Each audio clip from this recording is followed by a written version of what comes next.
The air was electric, the kind of quiet that happens just before a storm. On a closed-off street in New York, cameras were already rolling, crew members moved like clockwork, and every eye seemed to be waiting for one moment, the return of Spider-Man. Then, without warning, he stepped onto the set, Tom Holland. Not in the bright red and blue suit yet, but in casual clothes, smiling, joking with the crew as if he'd never been gone. Moments later, Zendaya arrived, hair pulled back, coat wrapped tight against the cold, and when the two locked eyes, the entire set seemed to pause. This wasn't just the start of another movie. This was the first page in a brand new chapter for one of the most beloved heroes in film history. Asterisk, it had been months of silence from Marvel Studios. Fans searched for any clue-set leaks, cryptic Instagram posts, even flight logs to confirm if filming had begun. For weeks, there was nothing. Then, on a gray morning, the first whispers started to spread through fan communities. A small crew had been spotted setting up lights and scaffolding on a narrow Manhattan side street. Barriers went up, catering trucks arrived, and security guards in black coats began turning away curious onlookers. Something big was happening. The location itself was unremarkable brick buildings, old fire escapes, a few worn-out shop fronts. But the street had a cinematic feel, like it belonged in a story about Peter Parker. By midday, the sidewalk was buzzing with movement. Camera rigs were being tested, grips were hauling heavy cases, and someone was touching up a graffiti mural on a wall, its colors freshly painted, as if it might play a role in the scene. There was an unspoken rule among the crew: keep heads down, work fast, and say nothing about what was being filmed. Then a ripple of excitement ran through the people on set. Phones discreetly slipped into pockets as the word spread. There. Here, a black SUV pulled up to the curb. The back door opened, and out stepped Tom Holland. No mask, no suit, just Tom hair slightly longer than before, wearing a worn hoodie, jeans, and sneakers. But even without the Spider-Man costume, there was something unmistakable in the way he carried himself. He wasn't Peter Parker yet, but he would be in a matter of hours. Tom's return to the set wasn't loud or dramatic. He shook hands with the director, laughed with a few crew members, and even helped adjust a camera tripod before heading toward a small tent where wardrobe and makeup were waiting. A few minutes later, another car arrived. This time, there was no mistaking the figure stepping out, Zendaya. Her coat was buttoned high, but her posture, her walk, it was pure MJ. She caught sight of Tom across the set, and for a moment the noise faded. They smiled. It wasn't a performance, not yet. It was something real. Behind them, the production designer was making last-minute adjustments to the street, adding small details like crumpled newspapers and a stack of pizza boxes near a doorway. Every detail mattered.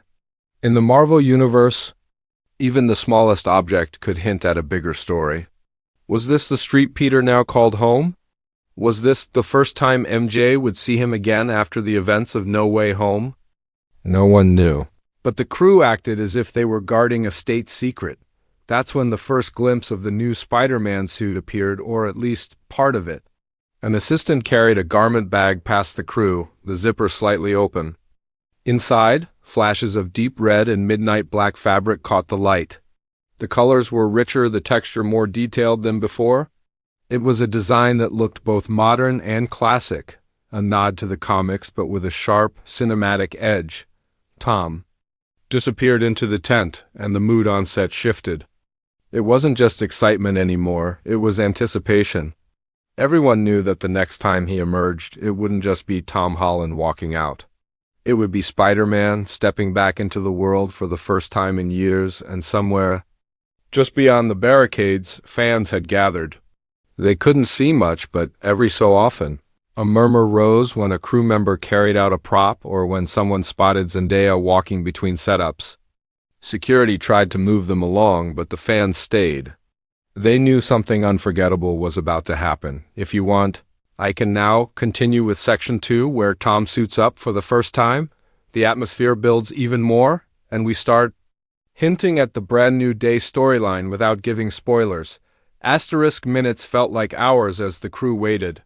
The tent where Tom had vanished was zipped shut, guarded by two assistants who looked like they'd been told this was the most important job of their careers. Inside, muffled voices moved back and forth wardrobe, makeup, hair, and someone giving last-minute notes from the director. The atmosphere was a strange mix of routine and history in the making. Everyone here had dressed an actor before, applied makeup before, rolled cameras before, but they all knew this was different. This was the moment Peter Parker stepped back into the world. Then, without warning, the zipper slid open. A rush of cool morning air slipped inside, and for the first time in nearly 3 years, Spider-Man walked out. The deep crimson of the suit caught the pale sunlight, the black spider emblem across his chest gleaming like polished obsidian. The new design was subtle but striking, no flashy gold. No unnecessary textures, just a perfect, streamlined blend of classic comic inspiration and modern realism. It looked like the suit of a hero who had been through loss, who had grown up, but who still carried the same unstoppable heart. Tom moved carefully at first, adjusting the gloves, testing the flexibility of the fabric. A stunt coordinator stepped forward, helping him stretch his arms and legs. Every movement was tested, every gesture fine-tuned for the camera. The boots were slightly different now, sleeker, with a hidden grip for the wire work that would come later in the day. As Tom adjusted his mask, the eyes on the suit shifted in that iconic way, narrowing just slightly. As if Peter Parker himself had woken up across the street, Zendaya was watching. Her first scene of the day didn't require the Spider-Man suit, but the moment he stepped out, her expression shifted. She wasn't smiling now. She was studying him, almost as if she was seeing something in the way he moved. Crew members exchanged small glances. Were they about to film their first scene together? Or was this just a quiet moment between two co-stars before the cameras rolled? The director called for positions. A cold breeze swept through the street as the sound team adjusted boom mics and hidden lavalier microphones. Tom took his mark near the corner of the block, where a battered mailbox stood beside a lamppost. Zendaya's mark was across from him, near the graffiti wall the crew had finished earlier. It was set up for something simple: two-people meeting, a few lines of dialogue, maybe an exchange of an envelope or a letter.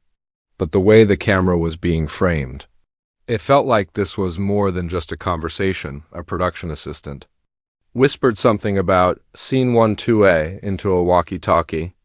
No one outside of the core creative team knew what that meant, but speculation was already spinning. Could this be the first time MJ and Peter see each other since her memory was erased? The thought alone sent shivers down the spines of fans who had waited years for this moment. They rolled camera. Action! Tom stepped forward, his movements measured but not hesitant. The Spider-Man suit didn't just cover him, it changed him. His shoulders squared, his walk became smoother, and there was an alertness in his body language, as if he was carrying not just the weight of the character, but the weight of everything Peter Parker had lost. Across from him, Zendaya moved into frame. Her posture softened, her voice low but clear as she delivered her first line. We couldn't hear it from behind the barricades, but her tone carried gentle, curious, maybe a little confused. Tom's reply was short, barely a sentence, but the crew froze for half a heartbeat before continuing. Something about it had landed. Exactly the way the director wanted. "Cut," came the voice from behind the monitor. A few small adjustments, then reset for take 2. Between takes, Tom pulled off the mask. His hair was slightly damp from the heat inside, his cheeks flushed. He leaned against the lamppost, breathing evenly. Zendaya sipped from a water bottle, occasionally glancing at him. They didn't talk much between takes, not out of coldness, but because the scene seemed to require that tension to stay alive. Then for just a moment, Tom crouched near the sidewalk, adjusting the glove at his wrist. The way he looked down the street, the way his fingers flexed. It was pure Spider-Man, not rehearsed, not posed, just instinct. It was enough to make even the most seasoned crew member remember why this character mattered. Outside the barricades, the fans pressed closer, holding their breath. They couldn't hear the words, but they didn't need to. They could see the chemistry, the unspoken history, the story beginning to take shape. and as the camera reset for another take, it became clear this wasn't just day one of filming. This was the rebirth of Spider-Man. The second scene of the day looked deceptively small. No swinging between skyscrapers, no explosions, no crowd-filled action sequences, just a quiet alley, 2 actors, and a prop that no one outside of the crew could quite make out. But in the world of Marvel, the smallest scenes can be the most dangerous to film, because they're often the ones that carry the biggest secrets. As Tom and Zendaya stayed in position between takes, a few sharp-eyed fans began noticing details. The street they were filming on wasn't one we'd seen before in any Spider-Man film. There was no sign of the Daily Bugle, no familiar coffee shop, no apartment building we recognized. Instead, the set was dressed to feel older, grittier, more like a neighborhood Peter Parker might have moved to after leaving his old life behind. One shop sign read Riley's Repairs, a name that instantly lit up message boards. To casual viewers, it meant nothing. But to comic readers, Riley was a surname connected to Ben Reilly, a clone of Peter Parker and a fan favorite. In Marvel lore, was it just an Easter egg? Or was the production planting seeds for something bigger? A prop assistant walked by carrying a weathered backpack. It looked almost too worn to be store-bought. The fabric was faded, one strap fraying, a broken zipper. Pull replaced by a paperclip. It was the kind of thing Peter Parker would carry if he'd been scraping by on his own, without Aunt May, without Stark Tech, without a safety net. A life rebuilt from almost nothing, but the biggest clue came during a short break. While crew members shifted lights and repositioned cameras, a set painter touched up the graffiti wall Zendaya had been standing near. One section, barely visible. Unless you were close, spelled out 3 words, "Brand New Day." It was subtle, written in blocky white letters beneath layers of colorful tags. To anyone who didn't know the comics, it was just part of the set design.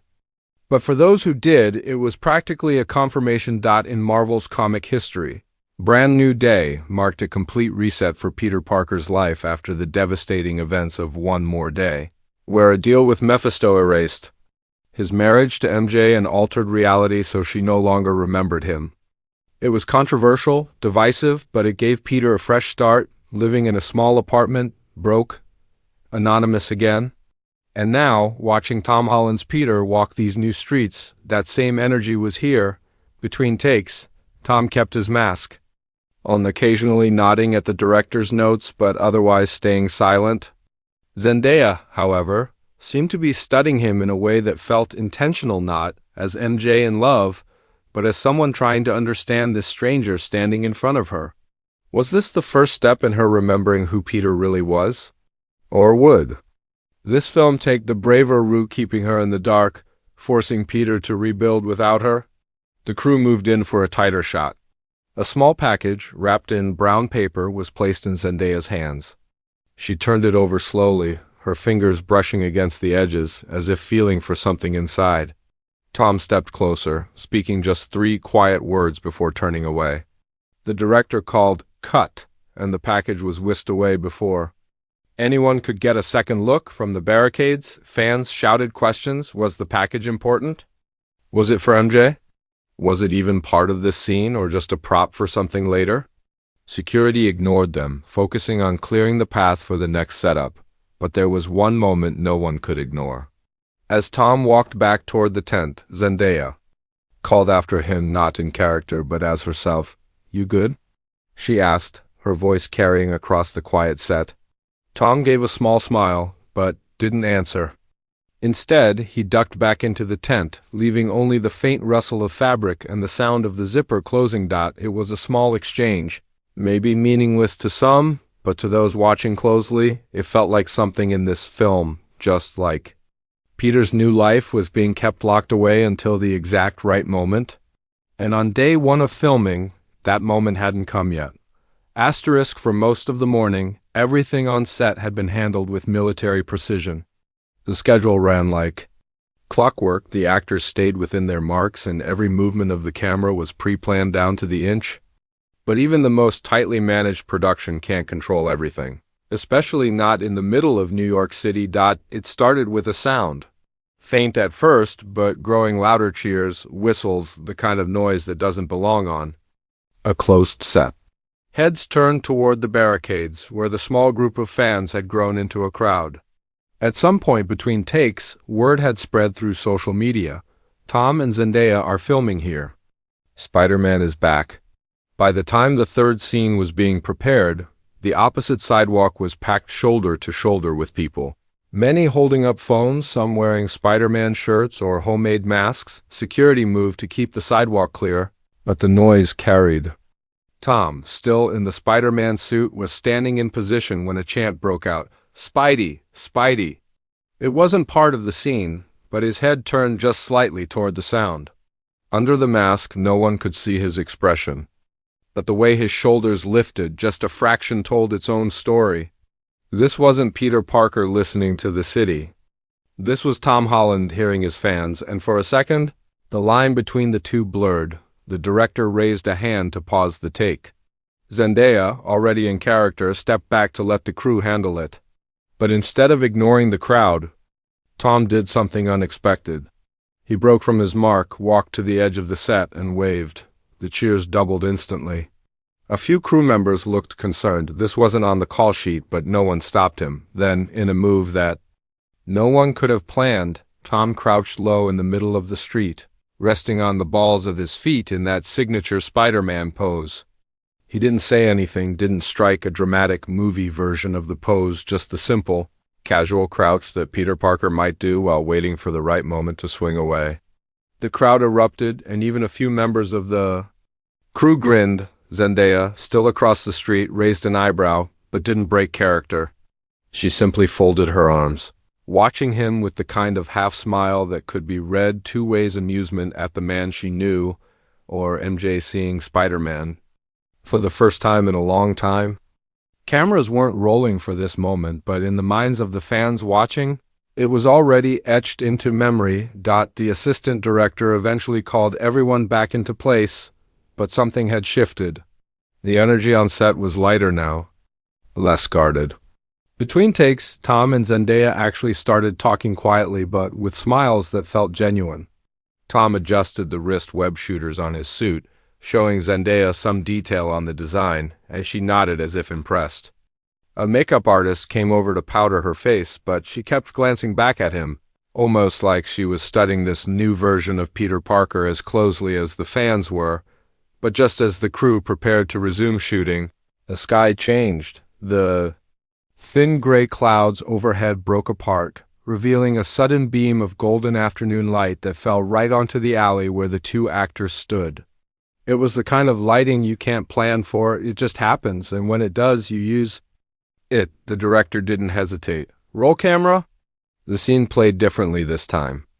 Tom stepped forward, the sunlight glinting off the red and black of his suit, and Zendaya met him halfway. They stopped just inches apart, no stunt work, no swinging through the air, just two people in the middle of a city street, the light catching every detail of their expressions. Whatever lines they exchanged, they spoke them softly, so softly that even the boom mics probably struggled to catch them. When the director called "cut," there was a brief silence on set, as if everyone realized they had just captured something special. The crew exchanged looks, nodding quietly. The crowd didn't know what had been said, but they knew they'd witnessed a moment, one that felt real enough to live outside of the movie itself. And with that, day one on set had its first truly unplanned, unforgettable scene. Not written in the script, not blocked by the director.